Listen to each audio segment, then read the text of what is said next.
Ćao svima, ja sam Unija, vi gledate Uno Show i danas ću vam pokazati kako napraviti reciklirani papir. I zato će vam trebati karton ili papir. Ja sam uzela karton za jaja ili kutije, kako već kažete. I naravno da smo mi je već koristili zato što koje smo se opremili reciklirano od nečega što nismo ni koristili. I važno je da ne uzmete nešto glanc kao one novine i tako, već običan papir. Možete uzeti ispisan već papir, samo je važno da ne bude na primjer sa hemijskom plavom jer to se možda taj papir zbog toga bude plav. Dalje treba će nam lepak za papir i skrob. Prvo papir ili karton treba da se podsipa na sitnim delićima, makazama ili rukama.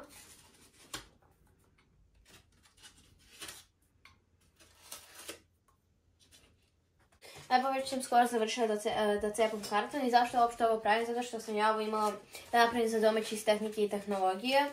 Naravno možete jednostavno napraviti, a možda vi isto ćete da imate ovo za domaći. Sada ovdje treba da nasipamo vrelu vodu.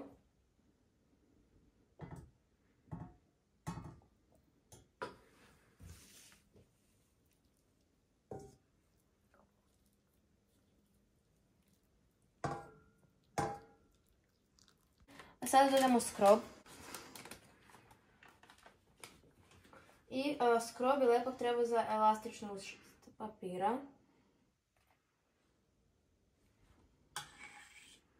Sada ćemo da dodajemo lepak.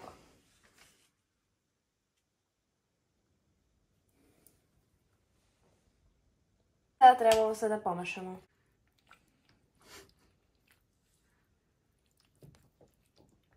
A sada ovo treba da ostavimo na neko vreme da bi se papir raspadnuo.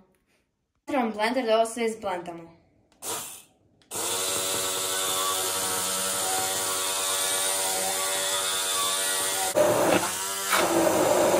Kad ste već napravili masu, stavila sam već peškire i onda trebamo da stavimo ovu masu na peškire da bi dobili papir. A stavili smo peškire da upiju vodu i stavili smo stavili krpu da bi posle mogli s nje da skinemo papir.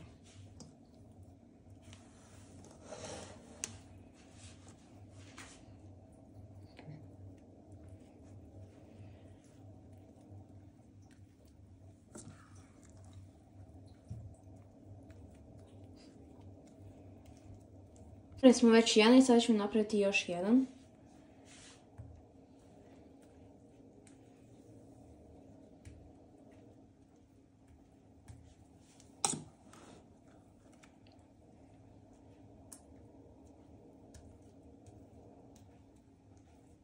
I bolje napraviti što možete tanje, zato što je bolje kad je tanak papir. I ovo sam napravila, to nisam još napravila, skoro sam već završila i ovaj drugi papir. I već sam napravila papir i sad trebamo da pokrijemo kesom.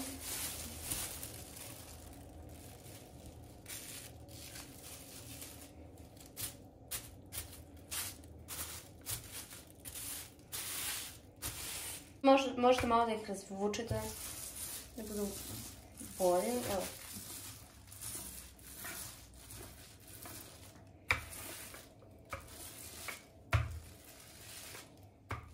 Samo što na njih da stavite nešto teško. Ja ću na primjer da stavljam knjige.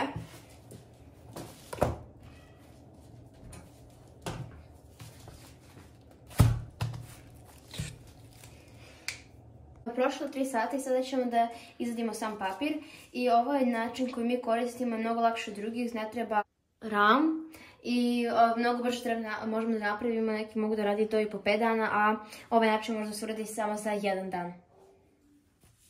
Sada pomeramo knjige ili šta ste već stavili.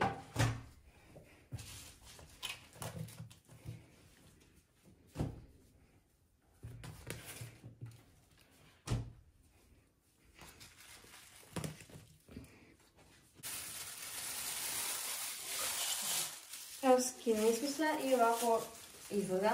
Da ih osušim pomoću pegle. A sad ćemo da ih ispeglam. Prvo treba ovako da se pokriju.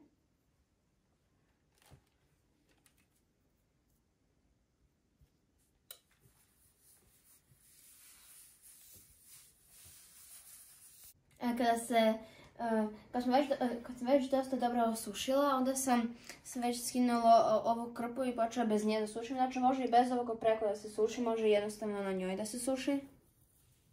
Vidite? Ali može i ovako i već sam skoro osušila. I baš lijepo izgleda kao neki stari pergament, kao neke stare knjige. Već sam završila papire i ako hoćete možete ovako da ostavite, a možete i da isečete. Da budu ravni ili već neki drugi oblik koji vi hoćete. I ja ću isto najvjerojatnije da ih isečem. Sada da vas podsjetim da ovo je najbrži način da se naprave reciklirani papiri i da ne treba ram za njih. I nadam se vam svidio ovaj video, stavite like, pratite moj kanal i čao svima!